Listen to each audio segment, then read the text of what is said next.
Hello everyone! I hope you guys enjoyed watching that intro as much as I did because it is really cool and I love the Call of the Mountain expansion which has just been released. I'm Aki the Great and wow, we got a lot of cards.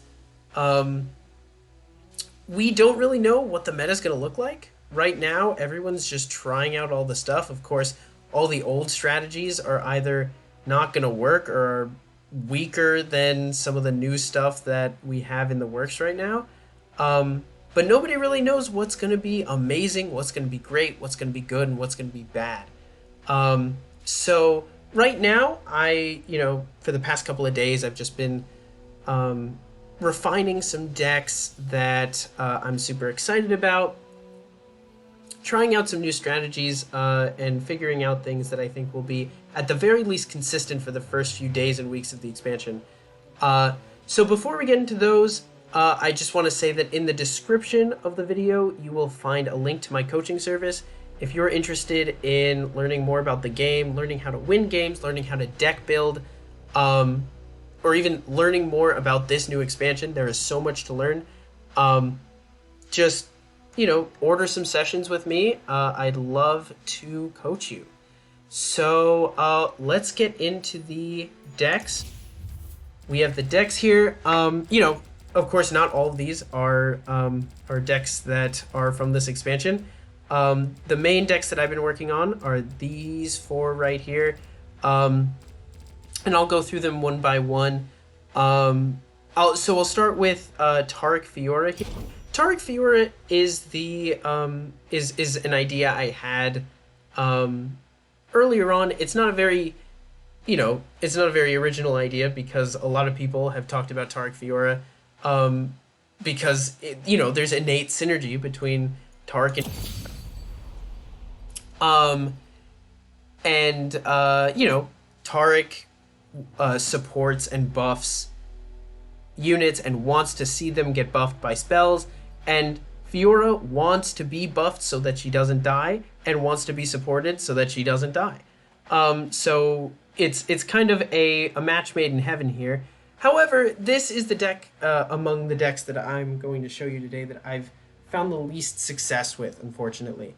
But that's not to say that it can't be a good strategy. I just don't think it'll necessarily be tier 1. I think the highest it could go is probably tier 2 or tier 3. So I would still highly recommend trying this deck out for yourself, especially if you love Fiora as much as I do. And so really just the idea behind the deck is you try to get Fiora to win. There's tons of ways to keep her alive, to give her stats. The main point of the deck is just to basically keep Fiora alive and kill units until she gets all those triggers. You'll find yourself in a position to level Taric very often as well.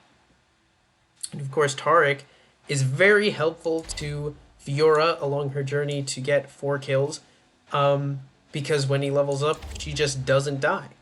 The main issue is, you have to be mindful of combat tricks from your opponent. Any amount of attack can mean the difference between Fiora staying alive and dying, and Fiora is the main win condition here. There are very few other win conditions. The only other real win condition is we have other buff targets like Arbiter of the Peak, Grizzled Ranger, and we have Rally. And the other way you could win is try to just kind of beef up units with support and just kind of try to push with Relentless Pursuit as you would with a mid-range deck. But the primary purpose of this deck is just to use these tiny little buffs, like a normal Fiora deck, use single combat just to give her triggers. Mentor of the Stones is going to be super helpful. Not only does it give Fiora +2/+2, but it also gives very valuable gems that will heal up Fiora. One of the big problems with Fiora is that she just runs out of health, and this gem package is perfect for that. One thing I will say is Taric does really well with Pale Cascade. If you can get the draw off on Pale Cascade and put it on Taric so that he duplicates the effect, you'll get to draw more than once. And that's going to be kind of important because this archetype ends up being actually a little starved for draw cards. I know that I had made an Ionia Fiora deck with Zed that just tried to buff them up. It was kind of in lieu of standalone, and I found myself very starved for draw cards. And the same thing ends up happening here. We do have Pale Cascade, it's a great card, and we also have Guiding Touch as our also draw card, as also another way to draw and heal. This could be useful against aggro decks if you heal the Nexus, but generally this won't be too helpful on your Fiora because you have gems to heal her up. So that's the main idea behind this deck. It's nothing too fancy, but it uses a lot of the new cards. You have some kind of play patterns that you might not often see. So give this deck a try if you love Fiora. So, next I'm going to talk about Mistwraith Aggro. Mistwraith Aggro is a very cool deck. You'll see Mistwraith, we've seen Mistwraith Tempo before in the meta, and this deck centers around this card, Risen Mists. So Risen Mists seems like a fairly innocuous card. It's a 4-mana burst speed spell that summons a Mistwraith. And, it might even seem bad because Mistwraith is just a cheap unit, and paying 4 mana for it might seem like a lot. But, of course, first of all, you have to remember that it uses spell mana, which is important because you get spell mana when you just kind of don't use mana on a turn. And this is a great way to spend your unspent mana. But more importantly, burst speed spells that summon units are very often deadly cards. Even a card as kind of unseeming as Jury Rig. Oh, hold on, as Jury Rig.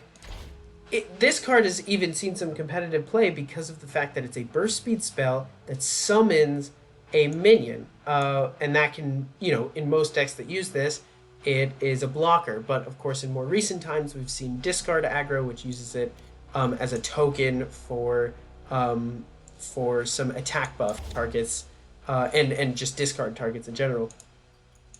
But in this deck, we are just kind of curving out with like Precious Pet, Elise, but we're not worried about not spending mana all the time, because when we bank that mana, we are sort of working up to our Risen Mists.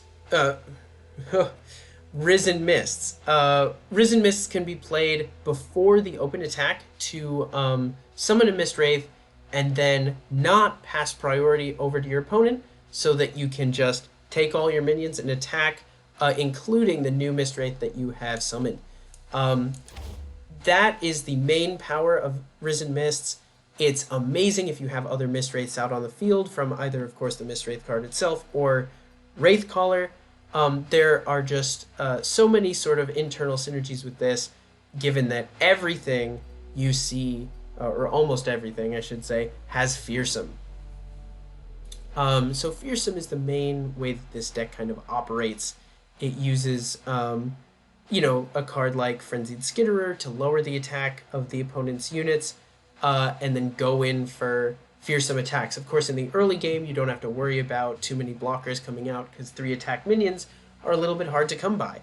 But then in the later game, you're going to be just kind of overwhelming your opponent with units, and not all of your opponent's blockers are going to be 2 attack blockers.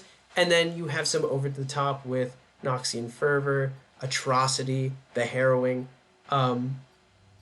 just ways to kind of close out the game. Specifically, Atrocity is really cool if, you get to that late game and you're a little worried if, because your opponent likely will have a big board by that point. your Mistwraiths will eventually climb to an attack threshold that makes it super valuable for an atrocity target. Maybe 8 or 9 attack even. You can atrocity that once you know that the minion is safe, and that'll do a lot of damage to the opponent's Nexus. The two champions we're running in this deck are Elise and Callista. There's some minor synergy in that Callista can revive Mistwraiths sometimes when she levels up, but it's a little hard to level her up with this deck. And then Elise can actually sometimes level up on her own with Precious Pet and Frenzied Skitterer. Of course, that is also rare too, but the main thing is that she has Fearsome, and so does Callista. This deck just kind of operates by getting minions out before they can be blocked. And getting those sort of nasty open attacks with Risen Mists. This card is quite good. It is, in any other deck, it might not be worth it, but if you build a deck around it, you can kind of see the power of running it. The last thing that I will really talk about is Fading Memories. So Fading Memories can be used, or the main reason that it's in the deck is to be used as a Nightfall trigger for Stygian Onlurker, which really wants to be that 4-attack Fearsome. And it can also be used, although less often, on Unspeakable Horror. Don't forget, Unspeakable Horror can go face, unlike Vile Feast. And so Unspeakable Horror will just give you that extra value, so you want to trigger the Nightfall on that. And Fading Memories can be used on either Stygian Onlooker or Mistwraith or something to just kind of push for more damage, create more units, more value. I'm still tinkering around with the amount of card draw I want in this deck, but this is kind of a good early build. And yeah, so it's a fairly straightforward aggro concept, and we've seen Mistwraith before, so yeah, we to Mono Targon Midrange. Now, a lot of people have been talking about this kind of thing, where you make a mono deck, as it's known, centered around Mountain Scryer. So Mountain Scryer is Targon's Allegiance card, and it is quite strong. Invoke is, as the Invoke cards were being revealed, it was quickly understood that the Celestial cards were going to be very, very good. And, just cards that generate value in card games are always going to be helpful. Like, you have your pick of 3 cards, and those cards just sometimes even can snowball value off of themselves.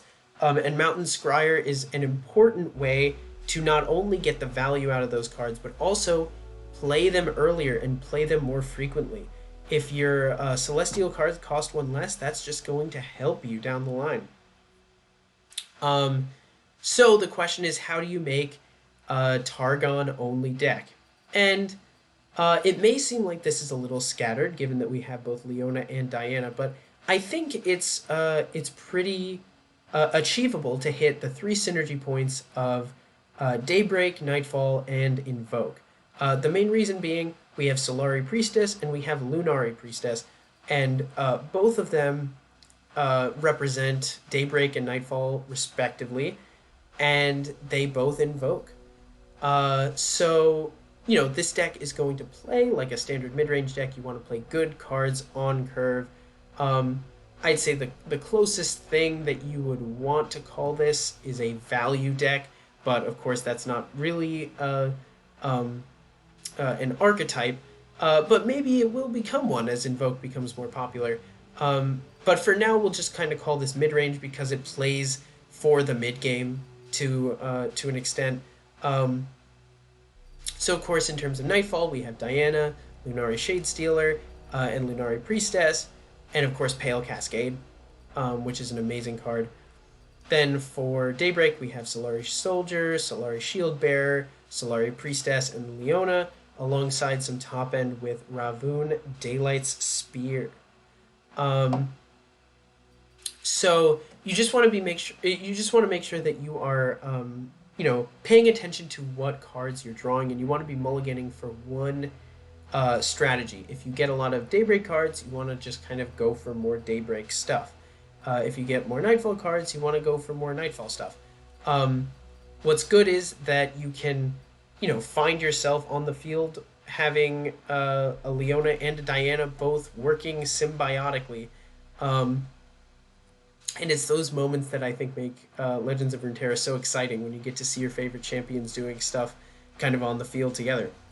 Um, so ultimately, it's important to remember that Invoke can get you a lot of different types of things, and you gotta know what you want. Um, you know, this deck doesn't quite have a finisher. Um, the top end Invoke cards work great as finishers, so you don't even need like a real top end card in this deck. And there aren't really too many top end cards in Targon. Of course, there's Aurelion Soul, but Aurelion Soul is part of the Invoke package himself. So I would recommend really just having an eye towards whether or not the game will go very late, and if it does, make sure you have the Celestial cards that you need to close out the game at that point. And lastly, single combat is the only real removal in the deck. You can invoke into Celestial cards that are removal, but if you need removal, you have to make sure you do that in advance, because single combat is the only way that you can remove your opponent's threats from the board without invoking. So, all right, that is my... And lastly, we have Apprehend Aggro. So, Apprehend Aggro is the deck that I've been playing the most. You know, Noxus aggro is always scummy, but I just find it a little comforting and a little fun. You know, most people should be playing the more exciting new cards, but I just love the kind of comfort food of playing aggro.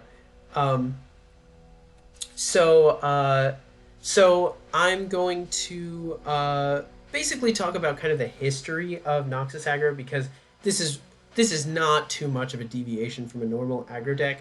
You have, or I should say, a normal Noxus aggro deck. It was, a while ago, Noxus aggro was amazing, and Basilisk Rider, amidst a meta dominated by Noxus aggro, was buffed. And at that point, people started running really mono Noxus aggro. And we saw a lot of Overwhelm cards. Some of the decks even slotted in Darius, because at that point, when you have all those Overwhelm cards, it just kind of makes sense to have Darius alongside it.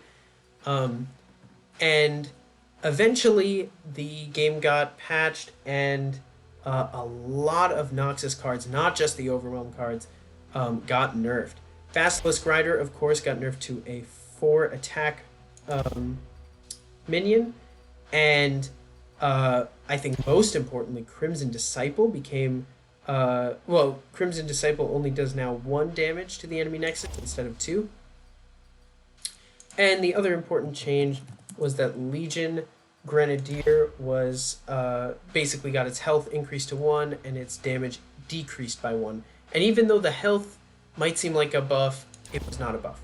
In most cases, you want Legion Grenadier to die anyway. Those really hurt the Noxus aggro archetype. But we got a new card with the Call of the Mountain expansion, and that card is Apprehend. And I think Apprehend is going to maybe not, bring Noxus aggro into a new direction, but give it a new kind of finisher that comes in the form of sort of a combo. And I think it could maybe not be a tier 1 deck, but at least be a tier 2 deck of some kind. So the combo is fairly simple. You have Darius here, and Darius is a huge unit that very often can get removed. And that's the main problem with Apprehend, is that you need Darius out on the field, but, you know, by turn 6, when you play a turn 6 card, your opponent will likely have a way to try to remove him. One important thing to note is that when Targon was released, it became clear that Targon doesn't have too many removal tools. They have a lot of ways to defend minions, but not a lot of ways to remove them. Of course, also, one of the patches before the Call of the Mountain expansion changed Will of Ionia to 5 mana, and Will of Ionia was a huge threat, and almost single-handedly made Ionia a prevalent region in the game. So I think now this kind of deck that places a lot of effort into one minion for one combo, I think those type of decks are going to be rewarded, because there just isn't too much hard removal in the game. But we do still want to defend our Darius in the Darius Apprehend combo. And the way that I think that it can be best done is with Shroud of Darkness. So, you can compare this to Bastion, which is another new card in Targon. This card, the next time you summon an ally this round, give it +1/+0 and Spell Shield. And that's, of course, only for this round. Bastion does sort of a similar thing, except you can reactively play Bastion. So we'd rather play Shroud of Darkness than Bastion in this deck, because the 3-card combo is Shroud of Darkness, Apprehend, and Darius together.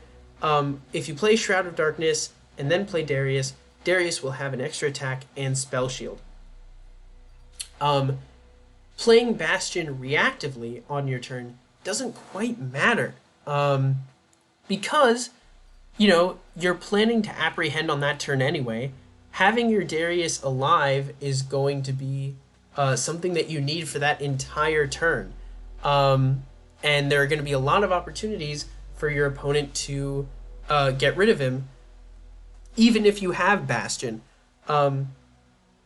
Given that we are sort of localizing the threat of our deck on Darius, we would, there's no reason that we need to pay more mana for a Spell Shield that is less committal, because we are doing a late game or a mid game combo that very much is committal.